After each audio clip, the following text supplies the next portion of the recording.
La présentation suivante est liée à la cryptographie. C'est Serge Vaudenet qui va nous rejoindre sur la scène, qui va nous préparer donc son matériel pour cette présentation. Ancien chercheur au CNRS, docteur en informatique, vous devenez, notamment parce que tous les spécialistes du jour ont un CV très long, on a essayé de le résumer en quelques lignes, vous devenez directeur du laboratoire de sécurité et de cryptographie à l'EPFL. À vous la parole. Bien, merci beaucoup. Bonjour à toutes et à tous. Donc, je vais vous parler de cryptographie, puisque c'est ma spécialité à l'EPFL. On a vu que la cryptographie, ça pouvait servir aux personnes mal intentionnées à chiffrer des disques durs pour faire du ransomware. La cryptographie sert aussi à d'autres choses. Donc, peut-être vous avez entendu parler d'appareils cryptographiques qui servaient pendant la Deuxième Guerre mondiale pour permettre aux forces armées de communiquer de manière sécurisée. Donc ici, vous avez un appareil cryptographique. Est-ce qu'il y en a parmi vous qui ont déjà manipulé des appareils cryptographiques? Oui, 2 personnes, 3 personnes. Bon, apparemment, ces appareils cryptographiques ne sont pas si populaires que ça. J'en ai néanmoins apporté quelques-uns. Alors, j'ai un appareil cryptographique ici.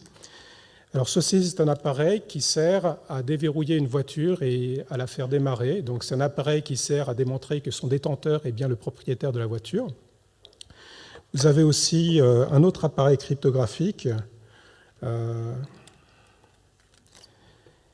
Encore un appareil cryptographique, c'est un appareil qui sert à retirer de l'argent dans les distributeurs, à payer dans les magasins, à faire du commerce en ligne. Donc, c'est un appareil qui prouve que son détenteur possède un compte en banque qu'on pourra débiter pour faire des paiements. Donc, on en a beaucoup d'appareils comme ça en Suisse. Un autre appareil, un appareil cryptographique, cet appareil, c'est un appareil qui sert à traverser des frontières, à voyager, donc à démontrer son identité. Vous avez encore un autre un appareil que j'ai oublié. Donc voici un appareil. C'est un appareil cryptographique aussi. C'est un appareil cryptographique qui sert avant tout à communiquer. Donc ça peut servir à beaucoup d'autres choses, mais ça sert à communiquer et aussi à protéger les communications. Donc vous voyez qu'il y a beaucoup d'appareils cryptographiques. Alors évidemment, cette photo, c'était pour vous induire en erreur, donc pardonnez-moi. Donc ceci pour vous dire que la cryptographie, tout le monde l'utilise tous les jours sans même le savoir. Donc la cryptographie est utilisée dans un très grand nombre d'applications. Donc dans ma présentation, je vais surtout me concentrer sur une application qui est une application qui s'est beaucoup répandue, surtout dans les temps de pandémie. L'application qui consiste à commander en ligne son repas. Donc ici, vous avez un navigateur et imaginez que vous avez besoin de commander des sushis en ligne. Donc ici, j'ai pris une photo de mon fournisseur de sushis favori, où j'ai commandé des sushis qui ont été livrés, et puis j'ai de la chance, parce que si vous regardez bien, l'adresse qui est utilisée ici, donc c'est une adresse qui n'est pas protégée, qui utilise un protocole de communication qui n'est pas protégé. Donc quand j'ai fait ça, je pouvais seulement être sûr que mon navigateur avait envoyé une requête vers cette adresse. On ne sait pas où elle est arrivée. Je sais que mon navigateur a reçu une page qui est celle-ci. Je ne sais pas si elle vient du bon endroit. Et surtout, quand j'ai fait des paiements, je ne sais pas où mon paiement est arrivé. Donc ça, c'est un protocole qui n'est pas sécurisé. C'est une photo que j'ai prise peut-être il y a 2 ans, il n'y a pas si longtemps. Donc depuis, le site a été sécurisé.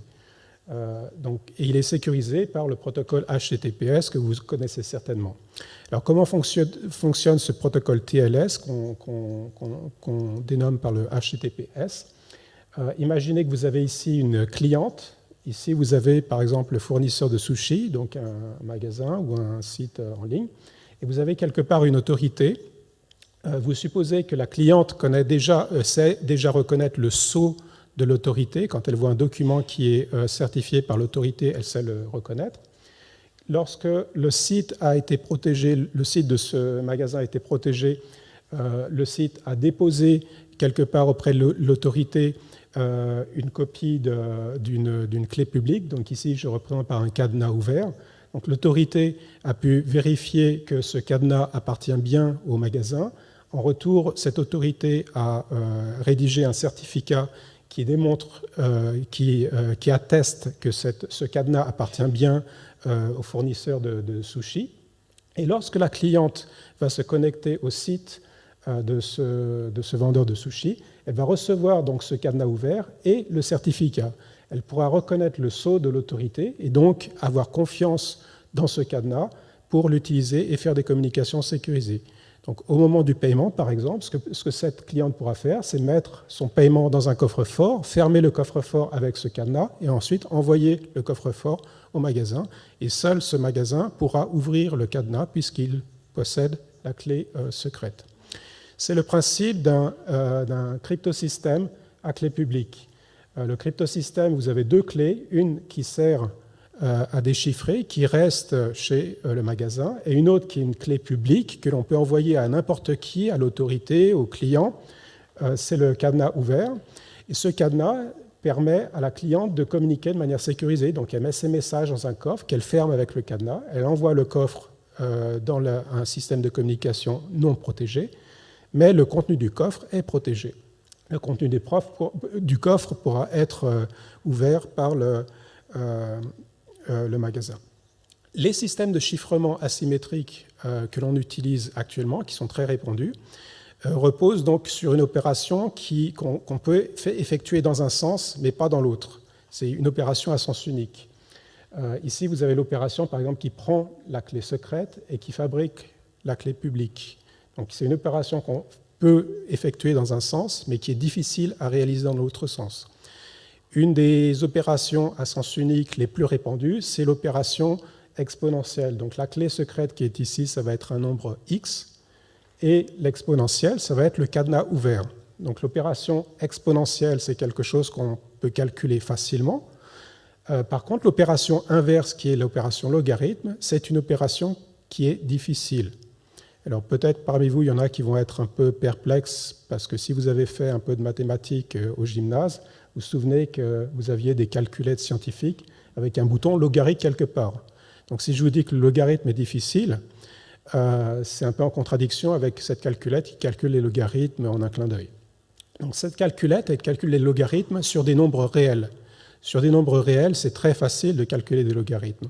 Et les logarithmes qu'on va calculer ici dans nos systèmes de chiffrement, ils ne reposent pas sur la structure algébrique des nombres réels, ils reposent sur d'autres structures algébriques que l'on appelle des courbes elliptiques. Donc une courbe elliptique, ici vous avez un dessin d'une courbe elliptique. Une courbe elliptique, c'est un ensemble de points. C'est un ensemble de points dont les coordonnées satisfont une certaine équation, donc sans rentrer dans les détails. Donc la courbe, c'est un ensemble de points. Et sur cet ensemble de points, vous allez définir une opération algébrique. Par exemple, vous prenez les deux points P et Q, et vous allez définir qu'est-ce que ça veut dire de multiplier P par Q. Donc ici, l'opération arithmétique qui consiste à multiplier P par Q, elle consiste à tracer la droite qui passe par P et Q, à chercher le troisième point d'intersection entre cette droite et la courbe, à prendre le symétrique de ce troisième point d'intersection, et ce symétrique s'appellera P fois Q. Une fois qu'on a défini ce que c'est que cette opération de multiplication dans la courbe elliptique, on peut définir qu'est-ce que ça veut dire d'élever un point à la puissance x, un nombre x, et l'opération inverse, qui est le logarithme, est une opération difficile. C'est une opération difficile parce qu'on ne connaît pas d'algorithme à l'heure actuelle qu'on peut implémenter sur nos machines pour le calculer. On n'a aucune assurance que c'est un problème difficile, on sait juste qu'on ne sait pas le résoudre à l'heure actuelle. C'est un peu exagéré de dire qu'on ne sait pas. En fait, on sait le résoudre, on connaît un algorithme. Le seul problème, c'est que cet algorithme, il doit tourner sur des machines qui n'existent pas encore. Donc on a cet algorithme qui va fonctionner très bien, qui sera très efficace. Le seul problème, c'est qu'on a besoin de l'ordinateur qui va exécuter cet algorithme. Cet ordinateur, c'est un ordinateur quantique. Donc ici, c'est une catastrophe qu'on a déjà annoncée. L'arrivée de l'ordinateur quantique, peut-être ça va nous aider à faire beaucoup de choses, mais ça va surtout nous aider à calculer des logarithmes dans ces courbes elliptiques, et ça va casser complètement la sécurité des systèmes qu'on utilise à l'heure actuelle. La conséquence de ces attaques, c'est que l'on pourra voler encore plus d'informations, parce qu'on aura cassé les systèmes de protection de l'information, on pourra usurper des identités, on pourra voler des bitcoins. Donc pour tous les millionnaires dans cette salle en bitcoin, pouvez-vous faire du souci pour vos bitcoins, parce qu'on pourra les voler très facilement. Et on pourra aussi déchiffrer les communications. Et ce qui est dramatique, c'est que ce n'est pas seulement les communications. Dans le futur, au moment où on aura ces machines qui seront déchiffrées, ce sera les communications présentes. Les communications présentes, donc par exemple, quand on achète des sushis, on a une communication sécurisée. S'il y a quelqu'un qui enregistre ces communications, dans le futur, ces communications seront déchiffrées et on pourra voir par quel procédé on a payé les sushis. Donc les communications actuelles seront déchiffrées dans le futur. Reste à savoir, les communications actuelles, elles doivent être maintenues confidentielles combien de temps? Si dans cet intervalle de temps, on obtient ces ordinateurs quantiques, on a un gros problème, et on en a un gros problème maintenant. Voilà pour ce sur quoi on travaille en ce moment. Donc ici, pour reprendre cette image que vous avez déjà vue, donc j'ai aussi piraté le dessin de Chapat. Donc vous avez beaucoup de problèmes de sécurité à l'heure actuelle. Donc ici, c'est la commune de Pétaouchnok qui se demande comment protéger son système. Il y a un problème.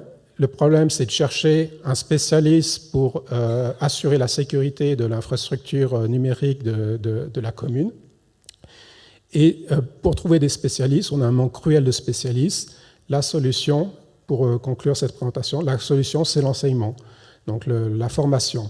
Donc on a parlé de la formation à la HEIGVD, la formation à l'Université de Lausanne. À l'EPFL, on a aussi une formation en cybersécurité qu'on a lancée il y a 2 ans.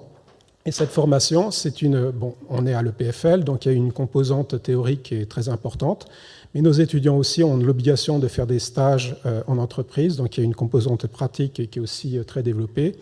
Et aussi, c'est une formation qui est en partenariat avec le PFZ. Nos étudiants ont l'obligation d'aller passer un semestre à Zurich, et inversement, les étudiants de l'EPFZ ont l'obligation de passer un semestre à l'EPFL. Donc voilà, c'est la formation en cybersécurité que l'on a à l'EPFL. Donc il y a beaucoup de formations qui sont mises en place, heureusement, parce que le salut viendra des personnes que l'on forme maintenant. On va certainement souffrir encore quelques années d'un problème de sécurité, et on espère, peut-être dans quelques années, on aura suffisamment d'experts. Merci beaucoup.